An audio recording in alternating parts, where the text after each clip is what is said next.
Praise the Lord, brothers and sisters. Can you hear me?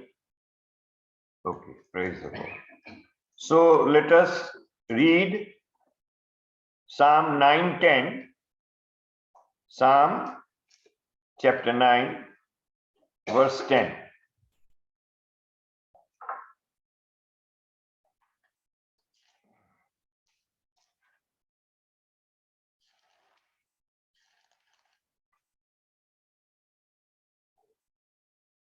And they that know thy name will put their trust in thee, for thou, Lord, hast not forsaken them that seek thee.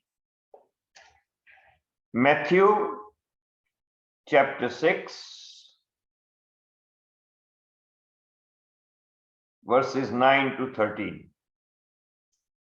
Matthew chapter 6, verses 9 to 13. We all know that in chapter 11 of Luke, the disciples asked the Lord, Lord, teach us to pray. Let us read together Matthew chapter 6, verses 9 to 13. After this manner, therefore pray ye, Our Father, which art in heaven, hallowed be thy name.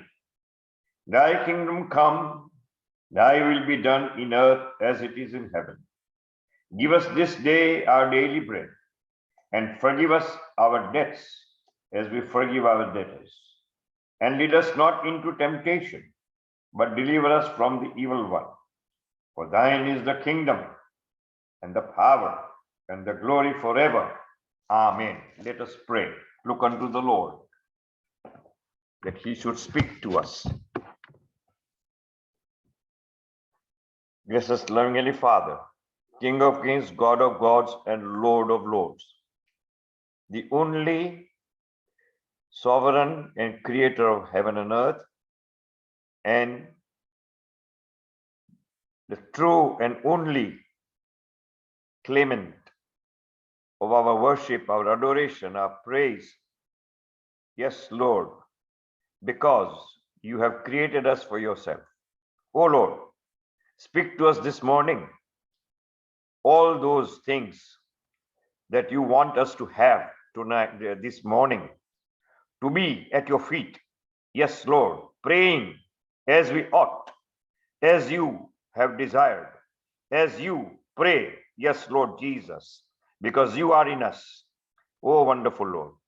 And so, Lord, bring all your prayer, oh Lord, through us, Lord, to really make us the people of privilege, oh Lord, so that we may be found praying according to your will, and also we may be found those receiving the answers to our prayers in the workings that you would do.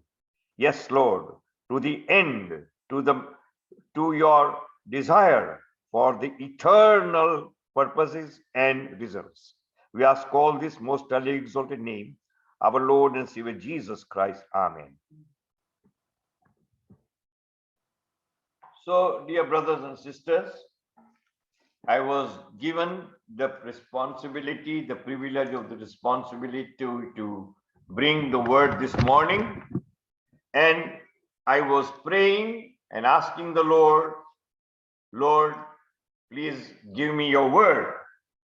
And the Lord drew my attention to 3 praying events in the scriptures in the Bible. In the Bible, there are many prayers of many men of God. Prayer is very prominent part of the Bible. The Lord called my attention to these 3 events of prayer in the Old Covenant. First is Genesis 18, verses 20 to 33. We know very well. Genesis chapter 18, verses 20 to 33, where the Lord came and visited Abraham, and he ate what Abraham prepared for the Lord.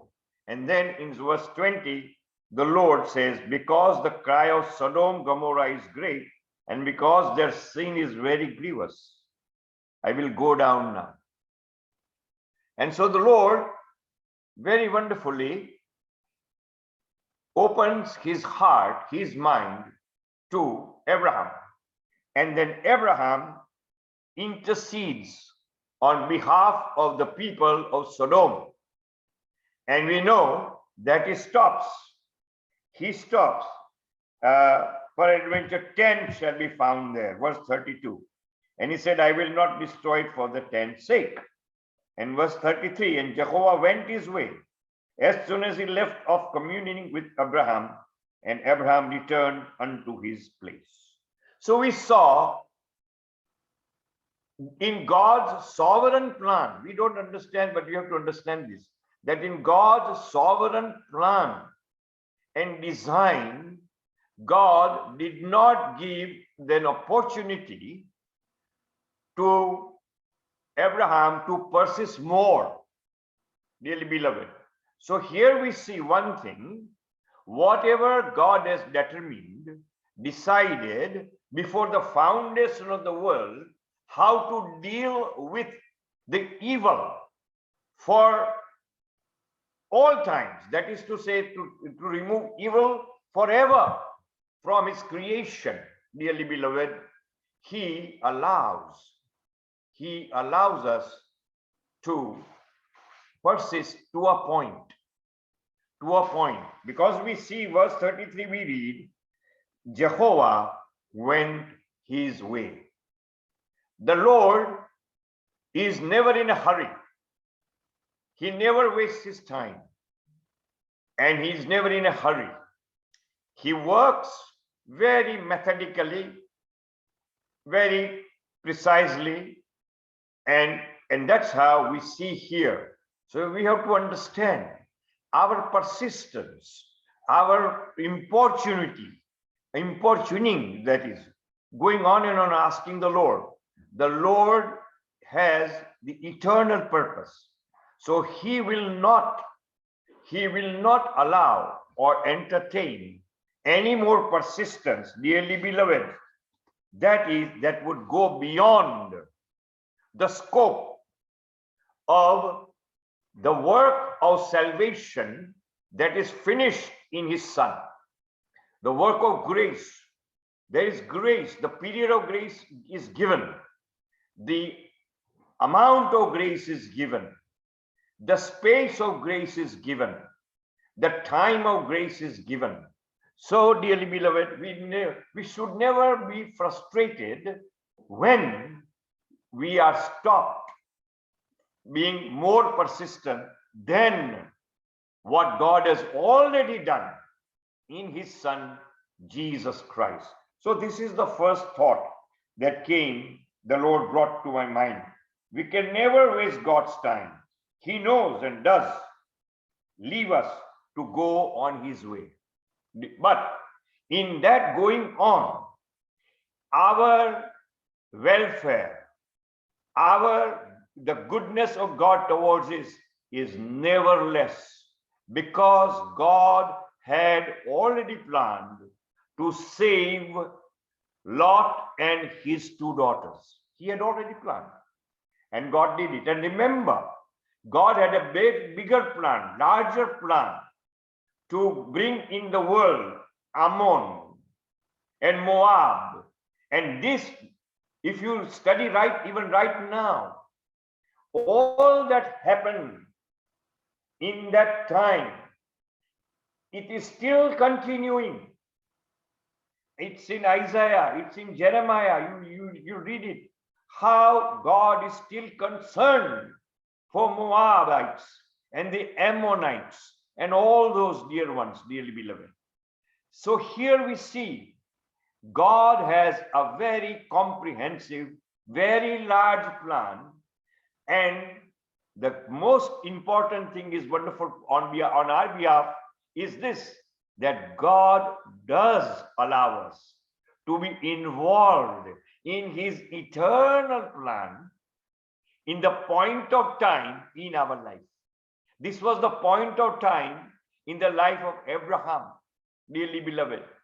This was the point of time how wonderfully this dot of a second, this dot of some minutes and few ticking of the clock, dearly beloved, is allowed to Abraham to talk to God when he is always carrying out, God is always carrying out his eternal plan. So it is our privilege, dearly beloved. We are very little, we are very limited people. We are the creatures of time, and yet he, in his love, grace, and mercy, involves us, allows us to be there, dearly beloved. But at the same time, we can see his wisdom, his power, his knowledge, his love, his grace. And Lord, dearly beloved, what is it, dearly beloved? Always in his Son, Jesus Christ.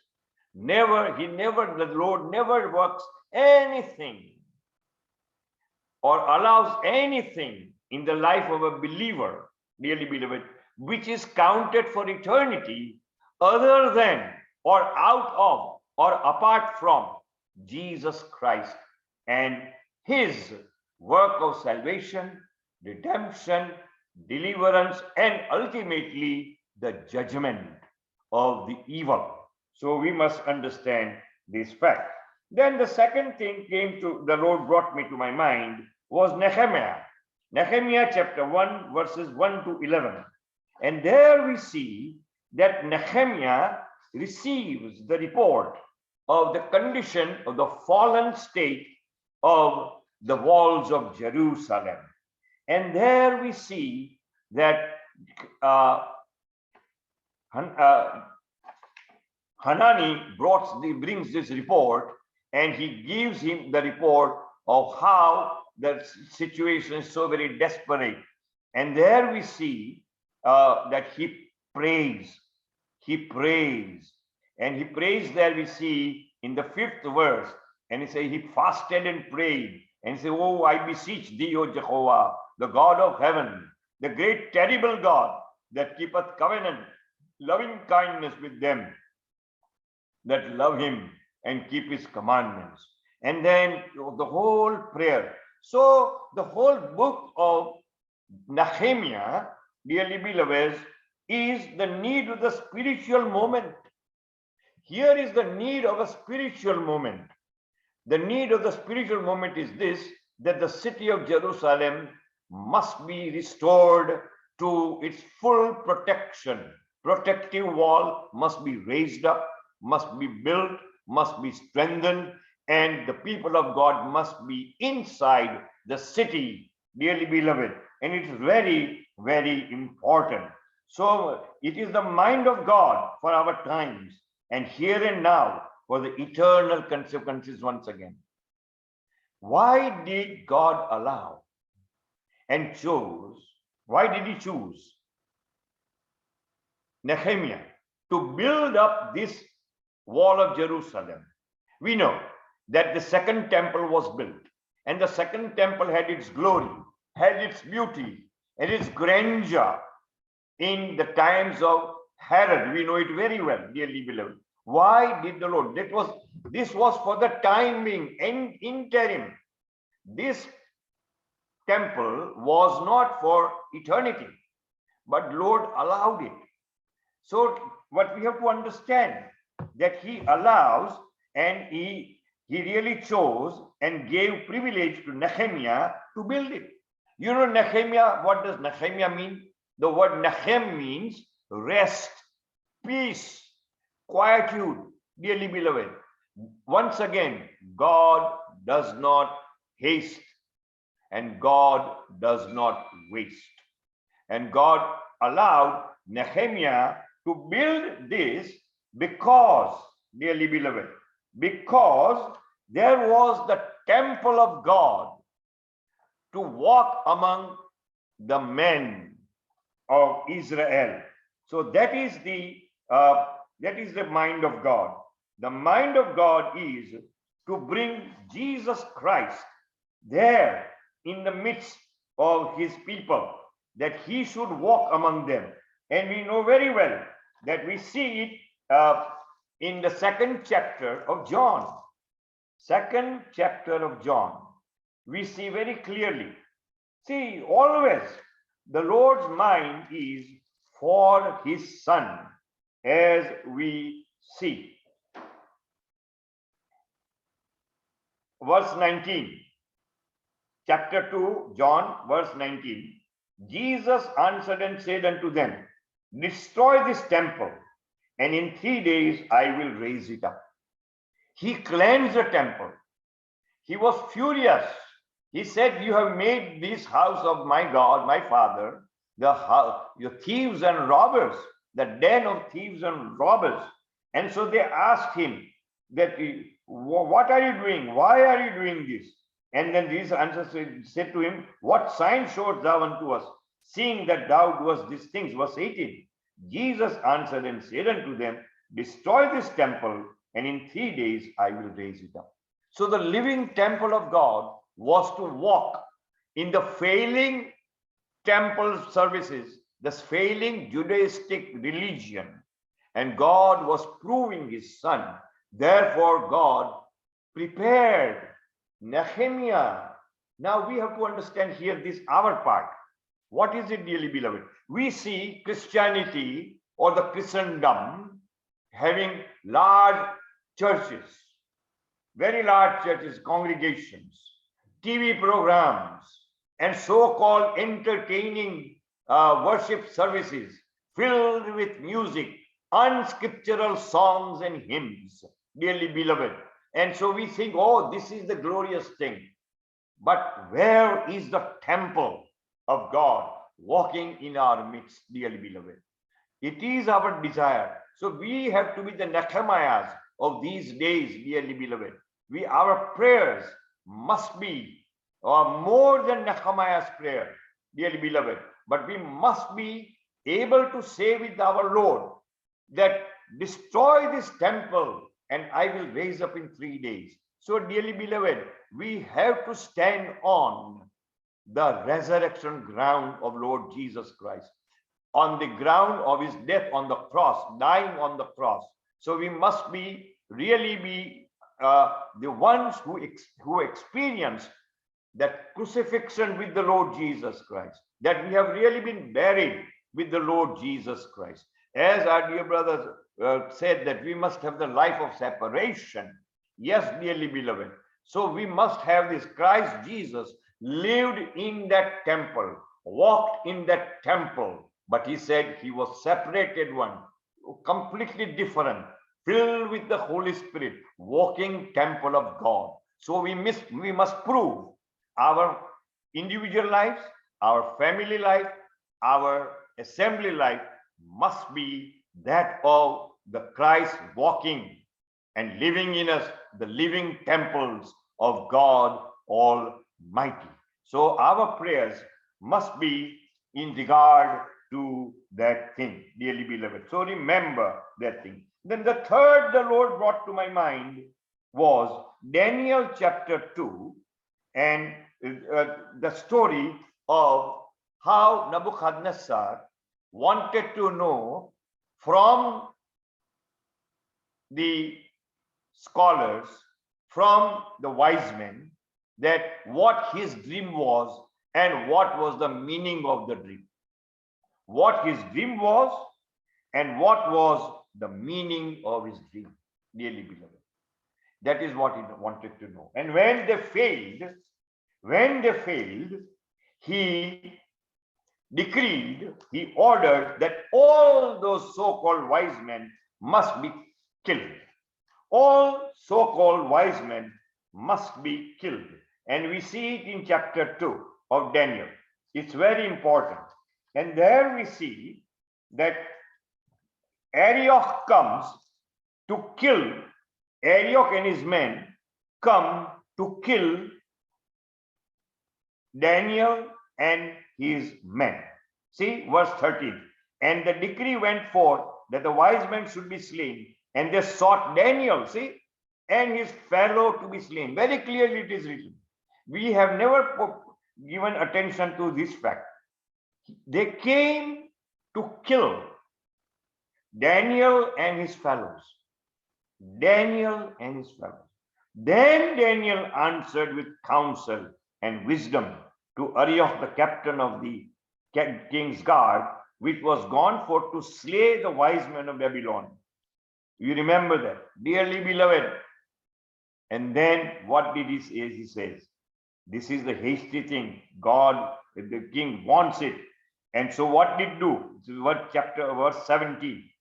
Then Daniel went to his house and made the thing known to Hananiah, Mishael, and Azariah.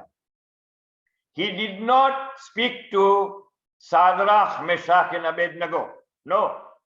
He communed with, he fellowshiped with Hananiah, Mishael, and Azariah. The man of God. The name, remember the name. The name of God, as we read in Psalm chapter 9, verse 10. These men had the name of God in their name. Hananiah, the grace of God.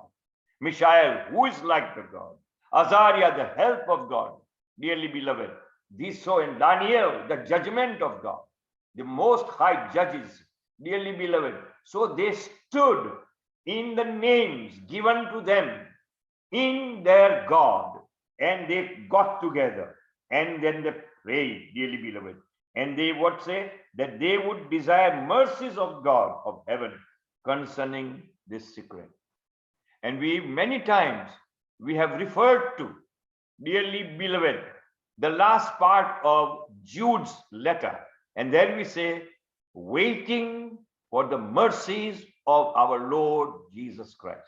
These are the last days. And God is going to bring to nothing all the knowledge of men, all the theology of men, all, and there are Christians also among them, but those Christians who have the name of God in their lives and who are waiting for the mercies of God in his Son Jesus Christ, dearly beloved, they will be spared. And what happens then? Verse 35, verse 35 and verse 45. Let us read chapter 2, verse 35. What is it, dearly beloved? Verse 35 says, then was the iron, the clay, the brass, the silver, and the gold broken to pieces together, and became like the chaff of the summer threshing floor. And the wind carried them away, and no place was found for them. And the stone that smote the image became a great mountain and filled the whole earth. Who is this? This is the revelation of Jesus Christ.